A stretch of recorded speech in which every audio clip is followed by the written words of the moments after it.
Plaza Podcast.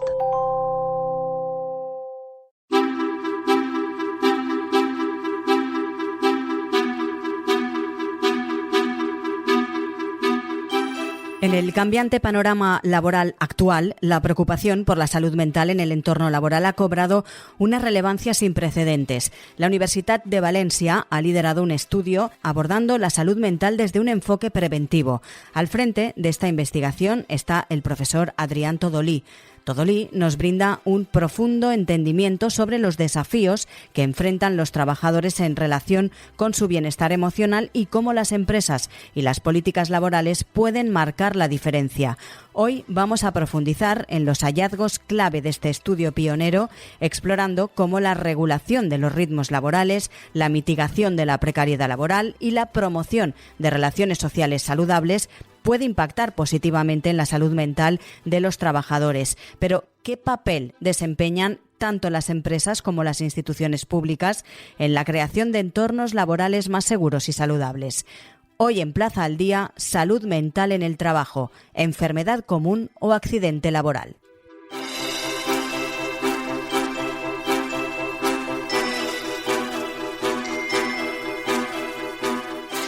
Saludamos a Adrián Todolí, es profesor titular de Derecho del Trabajo de la Universitat de Valencia. Señor Todolí, muy buenas. Hola, buenas. Vamos a empezar por explicar cuál es el enfoque principal de este estudio sobre salud mental que ha llevado a cabo la Universitat de Valencia en colaboración con la UGT. Bueno, este estudio parte de los datos que ya existen, además de una preocupación mayor que cada vez tenemos en materia de salud mental. Pero claro, esa preocupación viene precisamente, como decía, porque los datos son bastante inquietantes. Estamos hablando de que el 25% de las personas trabajadoras dicen que sufren ansiedad en su trabajo y el 33% dice que está siempre o casi siempre estresado en su trabajo. Además, hay también incluso otros datos preocupantes como la prevalencia en el mobbing en España, en el acoso laboral, que está en el 14% de las personas trabajadoras. Entonces, claro, estamos hablando de que los datos son preocupantes y ese es el enfoque, ¿no? El enfoque es de, bueno, ¿esto por qué está pasando y qué podemos hacer para prevenir? Porque es verdad que esta preocupación que viene de los últimos años respecto a la salud mental está focalizándose mucho en la reparación cuando el daño ya está provocado, es decir, cuando la persona ya tiene el problema de salud mental, bueno, pues vamos a garantizar que tiene acceso a psicólogos, a psiquiatras, lo cual es muy relevante, pero no debemos olvidar que en medicina siempre la prevención es lo crucial. Entonces, deberíamos pensar en qué podemos hacer para que estas personas, no acaben teniendo estos problemas, ¿no? La depresión provocada por una situación de inseguridad laboral, por una cuestión de problemas de no poder afrontar la vida por los problemas que se tienen en el trabajo, o incluso otros problemas de salud mental que quizá son más prevalentes, aunque impactan menos, pero que también son igualmente graves, como puede ser la ansiedad o el burnout, ¿no? Además, este estudio de salud mental o sobre salud mental se ha realizado por primera vez en España, ¿no? Sí, bueno, el estudio que pretende, sobre todo, establecer medidas de cómo reducir, por un lado, el impacto de salud mental en las empresas, pero también, a la vez, conjuntamente, buscar cómo se debería conseguir esto, es decir, qué maneras se pueden hacer para, de alguna manera, que las empresas sean conscientes de que los problemas de salud mental también son un problema para la propia empresa. Creemos que es uno de los principales estudios que hay de esta materia. Uh-huh. ¿Qué cambios podemos hablar culturales e históricos están impulsando, por ejemplo, la exigencia de ambientes laborales más saludables, sobre todo por parte de las nuevas generaciones? Bueno, precisamente el COVID fue, yo creo que lo que puso de relieve lo que todos ya en los últimos años veíamos, ¿no? Y es que actualmente estamos en una sociedad, por parte de la digitalización, pero en parte por los ritmos de trabajo y los ritmos de vida, en los que la gente está mucho más estresada que las generaciones anteriores, ¿no? Y entonces esto ya venía acumulándose en los últimos probablemente 10, 15 años, pero sobre todo el COVID provocó que esto ya no fuera solo una cuestión o una preocupación de nuevas generaciones, sino que fuera una preocupación de todos, porque yo creo que todos nos dimos cuenta de que cómo cuando cambia un factor, lo que nos afecta eso a la salud mental y a las personas. Entonces, creo que a partir de ahí esto ha provocado que también los agentes sociales, políticos, periodistas, etcétera, nos demos cuenta de que ahí había como un elefante en la habitación, que no le estábamos haciendo caso y que hay un momento ya para empezar a hacerle caso. También hay otros datos que no son relacionados con el trabajo, pero que han hecho que haya una mayor sensibilidad, y es el número de suicidios de personas jóvenes, lo cual impacta obviamente a toda la sociedad, ¿no? Entonces nos estamos dando cuenta que efectivamente esto es algo muy relevante. Sí que es cierto que la pandemia ha significado un antes y un después para la salud mental de los españoles y del mundo en general, pero ¿cuál es la importancia de considerar la salud mental como un problema, en este caso relacionado con el trabajo, en lugar de ser considerado como una enfermedad común? Bueno, esto es muy relevante, sobre todo si lo que queremos es prevenir. Es decir, si no sabemos la verdadera causa del problema de salud mental, entonces nunca lo solucionaremos, ni siquiera para ese trabajador o trabajadora, ni para otros compañeros. Es decir, si calificamos correctamente la enfermedad mental como algo relacionado con el trabajo, o que la causa principal es el trabajo, es decir, si realmente investigamos qué es lo que está pasando en ese ambiente laboral y sabemos las causas, podremos evitar que a otras personas también le pase, y sobre todo lo que podremos evitar es que esa persona podremos conseguir que esa persona solucione su problema de salud mental. Es decir, si solamente consideramos como enfermedad común un problema de estrés, ansiedad, o pensamos que directamente es un problema de esa persona que tiene en su casa, y no somos conscientes de que quizá el problema viene de la situación laboral o viene de una empresa concreta, es muy difícil que solucionemos el problema. Con ese conocimiento y calificándolo correctamente como accidente de trabajo, es decir, relacionado principalmente con el trabajo, lo que haremos es que esa empresa sea consciente de que tiene un problema en el clima laboral en su empresa y que no le pase a más gente. Habla usted de ansiedad, de depresión, como los más comunes, ¿no?, dentro de las personas que padecen problemas en su trabajo, por ejemplo. Pero ¿cómo se puede lograr, aquí es difícil, ¿no?, pero una mayor conciencia sobre la importancia de la salud mental en el ámbito laboral entre las empresas? Sí que es verdad que, como estaba también comentando usted, desde la pandemia ahora pues ha cambiado mucho este aspecto, pero todavía las empresas tienen mucho que decir o que aprender en este terreno.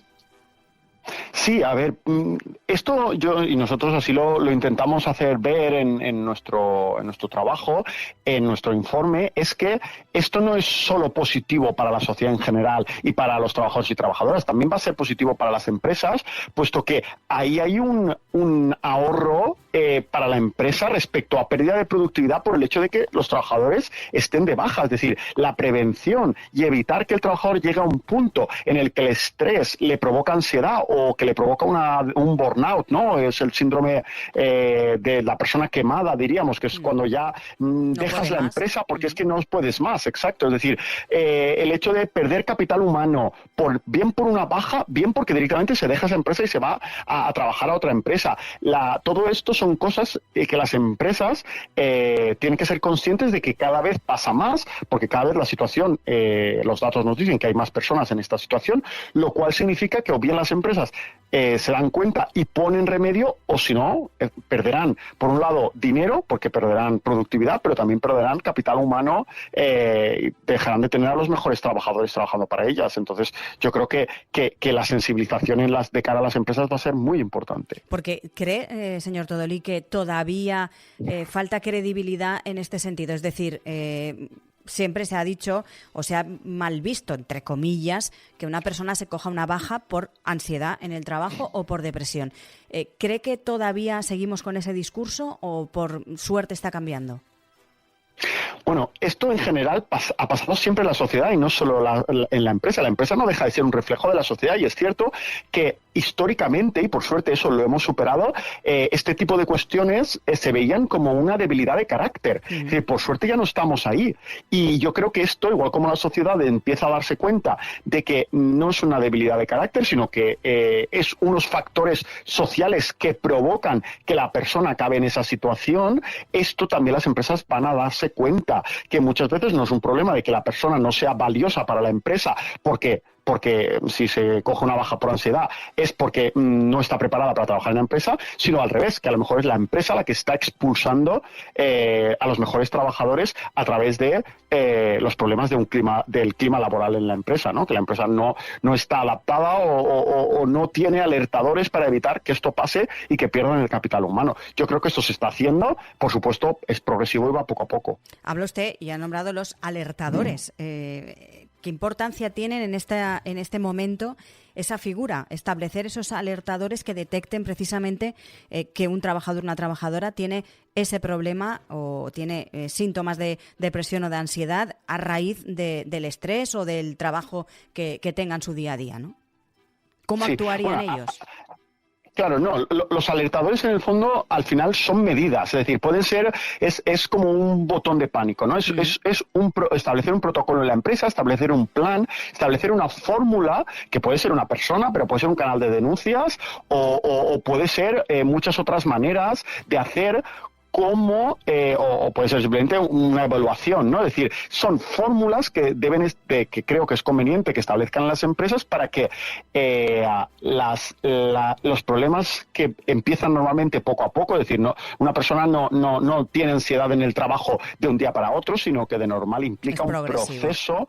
Claro, es progresivo. Bueno, pues estos alertadores, repito, que no dejan de ser medidas que pueden ser distintas para cada empresa, consigan de alguna manera que antes de que se llegue al momento en que la persona no puede más y tiene ansiedad, o desde el momento en que tiene un ataque de pánico, o incluso cosas peores, ¿no? Que la persona efectivamente ya no pueda más, o tenga incluso un ataque al corazón por la cantidad de estrés que tiene durante mucho tiempo, que de alguna manera se ponga freno antes, ¿no? Es decir, que los alertadores no deja de ser una figura retórica de una cantidad de medidas posibles que puede tomar la empresa para que antes de que se llegue tarde se pongan medidas y se solucione el problema.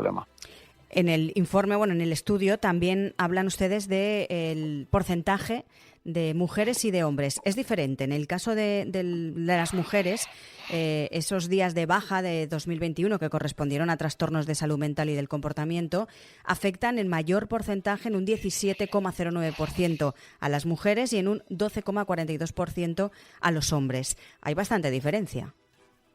Sí, efectivamente, creemos que esto también, como prácticamente todo, tiene relación con el género y que, por tanto, actuar para mejorar la salud mental es una mejora que principalmente va a ayudar a las mujeres y que creemos que es muy importante porque efectivamente les está afectando más y de la misma manera que si las empresas quieren retener el talento van a tener que ser conscientes de que si quieren tener talento femenino van a tener que mejorar en estas cuestiones. Hablemos también de la importancia de actualizar la Ley de Prevención de Riesgos Laborales.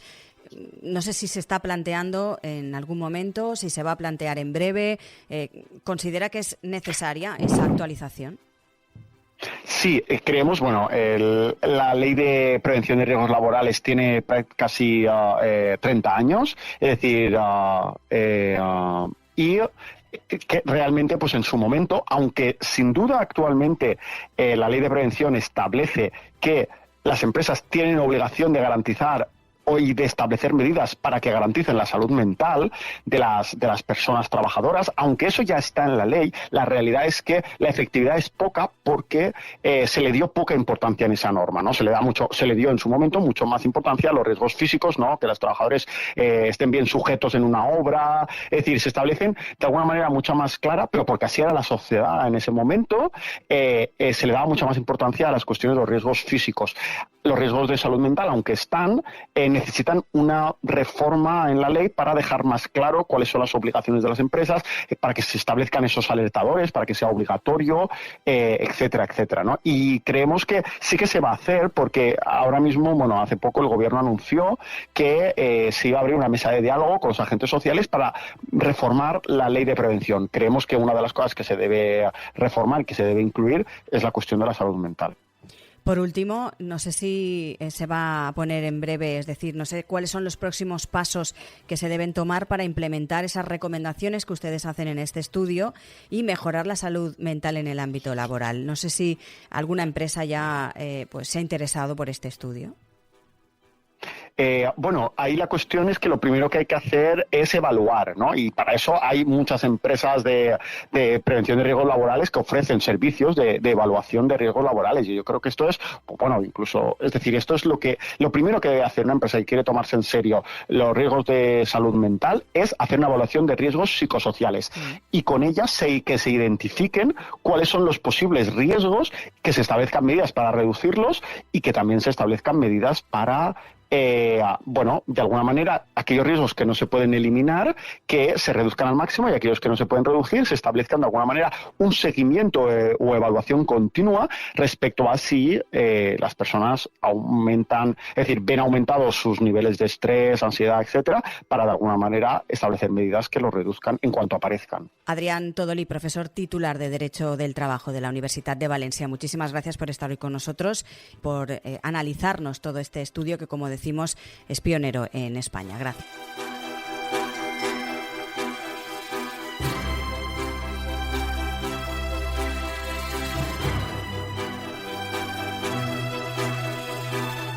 Como acaban de escuchar, el profesor Todolí ha señalado que en el estudio los datos existentes concluyen que los casos de salud mental se podrían reducir entre un 60 y un 80% con regulación de ritmos laborales, también con la reducción de la precariedad laboral y con la mejora de las relaciones sociales. También ha señalado que, adicionalmente, las instituciones y administraciones públicas están incrementando la relevancia de las acciones que protegen la salud mental en el trabajo. Por ejemplo, tradicionalmente, gran parte de las incapacidades temporales por salud mental se consideran enfermedad común cuando realmente responden a situaciones directamente relacionadas con el trabajo. La Inspección de Trabajo y los tribunales están modificando esta situación mediante la fijación de criterios claros para determinar cuándo se está ante una situación causada por el trabajo y derivando la responsabilidad a la empresa. Esto hará de nuevo que las empresas tomen conciencia de la importancia de la salud mental en su empresa. Recuerden que en plazapodcast.es pueden escuchar Plaza al Día y también en sus redes sociales, en Instagram, en X, en Facebook, en TikTok, en YouTube y en LinkedIn. Además, también pueden encontrar Plaza al Día en todas las cabeceras de Ediciones Plaza y en las principales plataformas de podcast, a las que pueden suscribirse y enviarnos sus comentarios. Además, en plazaldía.es tienen a su disposición todos nuestros contenidos, a los que fácilmente también se pueden suscribir.